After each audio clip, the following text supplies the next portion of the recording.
Agad na tumugon ang Davao Oriental Police Provincial Office sa pangunguna ni Provincial Director Police Colonel Retchie S. Bukol kasunod ng malakas na lindol na tumama sa lalawigan. Kaagad na naipadala sa mga apektadong lugar ang 2 batch ng Search and Rescue Operation Teams at isang medical team upang tumulong sa mga nangangailangan. 2 pang batch ang nakaantabay para sa posibleng deployment kung kakailanganin. Isa sa mga unang tinutukan ng mga tauhan ng Davao Oriental Police Provincial Office ay ang Davao Oriental Provincial Medical Center, kung saan isinagawa ang maayos na paglikas ng mga pasyente at medical staff.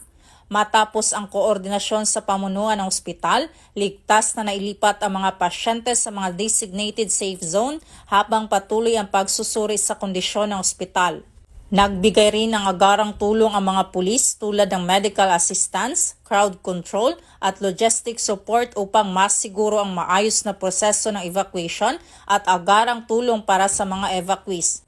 Samantala, lahat ng police station sa lalawigan ay nagsagawa ng assessment sa mga gusali at establishmento, katuwang ang mga lokal na pamalaan.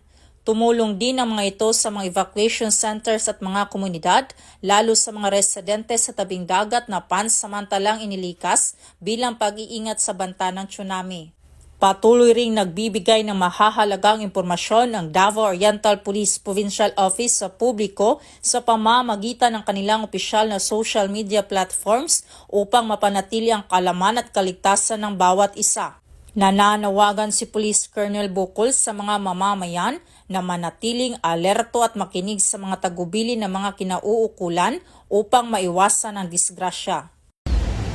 Mula dito sa Police Regional Office 11, ako ang inyong PNN Correspondent, Patrolwoman Daphne Pasaol, alagad ng batas, tagataguyod ng balitang pulis.